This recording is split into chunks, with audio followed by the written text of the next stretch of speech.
Hello বন্ধুরা, welcome to vision pass study. বন্ধুরা, তোমাদের এত কমেন্টের জন্য, এত রিকোয়েস্টের জন্য, তোমাদের জন্য দারুণ একটা ভিডিও নিয়ে চলে এসেছি। এই ভিডিওটাতে তোমাদের দারুণ উপকার হবে। তোমাদের প্রিভিয়াস ইয়ারের প্রশ্ন নিয়ে তোমরা এত কমেন্ট করছিলে না, তার জন্য তোমাদের আজকে আমি প্রিভিয়াস ইয়ারের প্রশ্ন নিয়ে চলে এসেছি। এইটা তোমাদের অলরেডি আমি 2019-এর ভিডিও দেখিয়েছিলাম যে 2019-এ কী কী প্রশ্ন এসেছিল। এই ভিডিওটার মাধ্যমে আমি তোমাদের দেখাবো 2018-র, এইটা 2018-র পুরো কোশ্চেন। বুঝতে পারলে? 2018 বাঁকুড়া কোর্টের পরীক্ষার 2018-র প্রশ্ন, এবং বাংলা থেকে সবথেকে গুরুত্বপূর্ণ তোমাদের বাংলা থেকে কি কি প্রশ্ন এসেছিল তার ভিত্তিতে আমরা লাস্টে গিয়ে দেখব যে কোন কোন বিষয়গুলো তারা সব থেকে গুরুত্ব দিচ্ছে। তোমরা আমার টেলিগ্রাম চ্যানেলে এর পিডিএফ পেয়ে যাবে। পুরো ভিডিওটা দেখো, এবং এই দেখো আমার কাছে পুরো 100টা কোশ্চেন রয়েছে, কারণ তখন তাদের পরীক্ষায় 2018-য় 100 নম্বরের প্রশ্ন, 100টা এমসিকিউ হতো। তার জন্য তোমাদের পুরো দেখো 100টা এমসিকিউ রয়েছে। আমরা আজকে ফোকাস করব কোন বিষয়টা তোমরা দেখে নাও। আমরা এই ভিডিওর মাধ্যমে আমরা বাংলা থেকে পুরো কতগুলো কোশ্চেন এসেছে এবং কোন কোন টপিকগুলো, সেগুলো লাস্টে আমরা বিশ্লেষণ করব। সেইগুলো তোমরা পড়ে ইজিলি তোমরা পেয়ে যাবে কমন। তাহলে চলো আমরা শুরু করি। আর যারা আমার চ্যানেলে নতুন রয়েছো তারা সঙ্গে সঙ্গে একটা সাবস্ক্রাইব করে দাও, কারণ আমি তোমাদের স্টাডি রিলেটেড ভিডিও এবং গভর্নমেন্ট জবের নোটিফিকেশন সহ ভিডিও নিয়ে আনি। তার জন্য ঝটপট তোমরা সাবস্ক্রাইব করে দাও এবং একটা লাইক করে দাও। তাহলে চলো প্রথমেই দেখে নিই। এই দেখো তোমাদের ফার্স্ট কোশ্চেনটা, চলো আমরা দেখে নেব। প্রথম প্রশ্ন আমরা দেখে নেব, যাহার কোথা হইতে ভয় নাই তাকে এক কথায় কি বলে? এটা অপশন সি হবে কি, অকুত ভয়, মানে তার কোনো ভয় হয় না কোথাও যেতে। বুঝতে পারলে? তাহলে কোথাও হইতে তার ভয় নাই, এর উত্তর হবে অকুত ভয়। এইবারে 2 নম্বরে কি বলেছে, গঠন অনুসারে তোমাদের বাক্য প্রধানত কয় প্রকার? বাক্য, এটার অপশন এ হবে। বাক্য 3 প্রকার। এক হচ্ছে তোমাদের জটিল বাক্য, সরল বাক্য এবং যৌগিক বাক্য। এই 3 প্রকারের বাক্য পাওয়া যায়। বুঝতে পারলে? এইবারে তৃতীয়টা দেখে নিই আমরা, যে নারীর হাসি পবিত্র ও সুন্দর তাকে এক কথায় কি বলে? বুঝতে পারছো? তার মানে এক কথায় এই প্রশ্নগুলো প্রচুর আসছে। তাহলে দেখো, সুস্মিতা এইটা হচ্ছে যার হাসি সুন্দর। বুঝতে পারলো?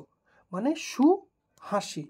তাহলে এইবারে আমাদের দ্বিতীয় নম্বর হবে এর সঠিক উত্তর, সুচিস্মিতা, মানে পবিত্র, তার সঙ্গে কি বলেছে, সুন্দর। যে নারীর পবিত্র এবং হাসি সুন্দর ও পবিত্র তাকে সুচিস্মিতা বলা হয়। কিন্তু যদি এখানে শুধু সুন্দর বলতো তাহলে হাসি সুন্দর, তাহলে সুস্মিতা হতো। বুঝতে পারলে? এবারে এটা যদি বিপরীত বাক্য বলে দিত তাহলে কি হতো দেখো, অস্মিতা, মানে হাসি সুন্দর না। বুঝতে পারলে? এইগুলো মাথায় রাখবে। তাহলে 3-এর অপশন কি হবে? অপশন বি, সুচিস্মিতা এর রাইট অ্যান্সার। এইবারে নেক্সট চলো দেখে নিই 4 নম্বর। দেখো কি বলেছে, মেধা থাকা সত্ত্বেও তার চেষ্টা নেই। এটা কি হবে? এটা কি প্রকারের বাক্য দেখো? এইটা হবে যৌগিক বাক্য। আমাদের সেই মনে করো সেই মাধ্যমিক লেভেলের যে ব্যাকরণগুলো পড়তাম না, সেইখান থেকে আমাদের সেই পুরনো ব্যাকরণ বইটা আবার বার করতে হবে। তোমাদের ভালোভাবে ব্যাকরণটা শিখে নিতে হবে। বুঝতে পারছো? এখানে যৌগিক কেন বলো তো? কারণ এখানে সত্য একটা জয়েন্ট আছে। দেখো, মেধা থাকা সত্ত্বেও তার চেষ্টা নেই। বুঝতে পারলে? তার জন্য দুটো যুক্ত হয়ে আছে, তাই যৌগিক বাক্য। নেক্সট আমরা দেখব, যা আগে কখনো হয়নি এক কথায় কি বলে? তাহলে এক কথায় দেখছো 3টে প্রশ্ন অলরেডি পেয়ে গেলাম। যা আগে কখনো হয়নি সেইটা হবে অভূতপূর্ব। বলে না যে কি অভূতপূর্ব দৃশ্য, আমরা বলি না, তার মানে যা কখনো আগে ঘটেনি, আগে কখনো হয়নি, সেটা হচ্ছে অপশন বি, অভূতপূর্ব। এইবারে চলো নেক্সট দেখে নিই 6 নম্বর। 6 নম্বর কি বলেছে দেখো, বিলাত ফেরত এটা কোন সমাসের উদাহরণ?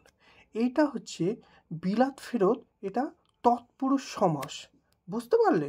সমাসটা ভালো করে তোমরা দেখে নেবে। এখানে কেন?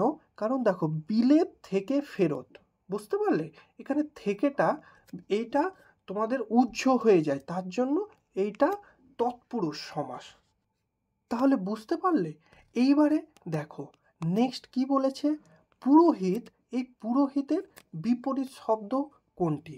পুরোহিতের বিপরীত শব্দ যজমান। বুঝতে পারলে?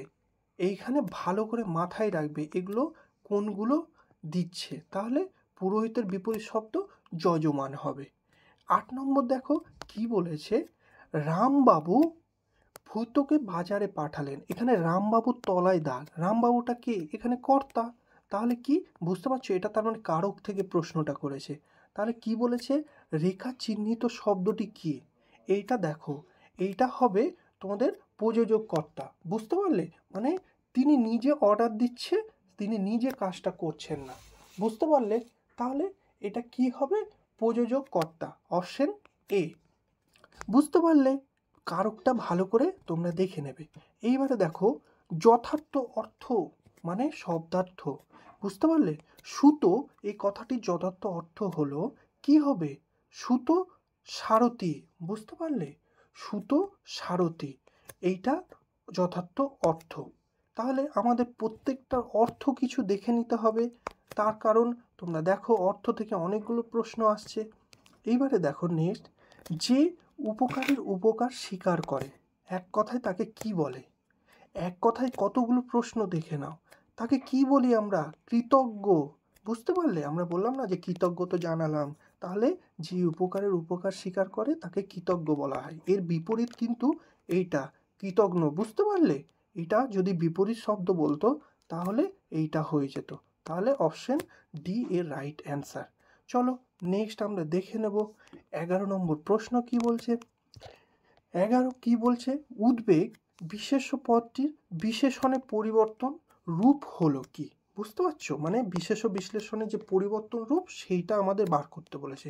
তাহলে কি হবে? উদ্বেগ এর বিশেষণ কোথায় হবে? উদ্বিগ্ন, মানে অপশন সি। বুঝতে পেরেছ?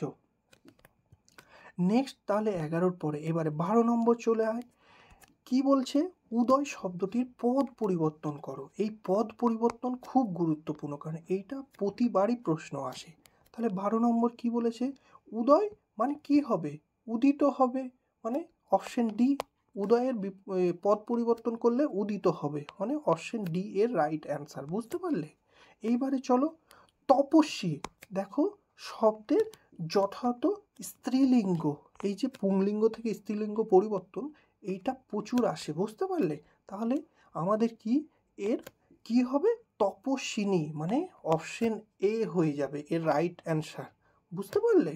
এইটা তপ দন্তের শয়বয়ে হস্যই দন্তের নয় দীর্ঘই হবে। বুঝতে পারলে? মানে অপশন এ এর সঠিক উত্তর। এরপরে তারপরে দেখে নি 14 নম্বর কি বলেছে দেখো, পদ্মনাভ শব্দটির সঠিক ব্যাস বাক্য। এই ব্যাস বাক্য থেকে প্রশ্ন এসছে। বুঝতে পারলে? 14 নম্বর। তাহলে পদ্মনাভ মানে কি? পদ্মের নাভিতে যার, তাকেই তো বলে পদ্মনাভ। তাহলে অপশন বি হবে এর রাইট অ্যান্সার। তাহলে এরপরে চলো 15 নম্বর আমরা দেখে নেব। 15 নম্বরে কি বলেছে, 15 নম্বর তাহলে কি বলেছে, সঠিক বানান। দেখেছো? মানে বানানটাও আমাদের ভালো করে দেখে নিতে হবে। তাহলে বৃহস্পতির বানান কোনটা হয়? অপশন সি হবে, বয়রি হ ছয় পয় তয় সি, বৃহস্পতি। বুঝতে পারলে? অপশন সি এইটা রাইট। এরপরে 16 নম্বর প্রশ্ন চলো দেখে নিই কি বলেছে দেখো, আরোহণ, এই যে তলায় দাগ দিয়েছে, দিয়ে বলেছে আরোহণ যত কঠিন ড্যাশ তত কঠিন নয়, মানে আরোহণের ড্যাশ বলেছে। তাহলে কি বলেছে, রেখা চিহ্নিত শব্দের বিপরীত শব্দটি শূন্যস্থান পূরণ করতে হবে। মানে আরোহণের বিপরীত শব্দ কি হবে? অবরোহণ। মানে বুঝতে পারছো? অবরোহণ মানে অব দিয়ে যুক্ত হলে সেটা তো বিপরীত হচ্ছে। বুঝতে পারলে? তাহলে আরোহণের বিপরীত কি হচ্ছে? অবরোহণ, মানে অপশন ডি। বলি না যে আমরা গত, অবগত, বুঝতে পারলা? ঠিক যেমন বলি আমি এই বিষয়টা নিয়ে অবগত ছিলাম, অব দিয়ে আমরা বিপরীত করে দিই, সেই রকম এখানে অবরোহণ হবে অপশন ডি এর রাইট অ্যান্সার। তাহলে এরপরে দেখে নাও ১৭ নম্বর কি বলেছে? বিভাবসু শব্দের সমার্থক শব্দ। এই সমার্থক শব্দ কি হবে? বিভাবসু মানেই তো সূর্য হবে। অপশন ডি হচ্ছে সূর্য এর সমার্থক শব্দ। তাহলে আমাদের সমার্থক শব্দগুলো ভালো ইম্পর্টেন্ট পড়তে হবে। তাহলে চলো নেক্সট দেখে নিই। ভিখারি শব্দের স্ত্রীলিঙ্গ কি হবে? স্ত্রীলিঙ্গ অলরেডি একটা করলাম, আর একটা দিয়েছে। ভিখারি এর স্ত্রীলিঙ্গ কি হবে? Option A Bhikharini.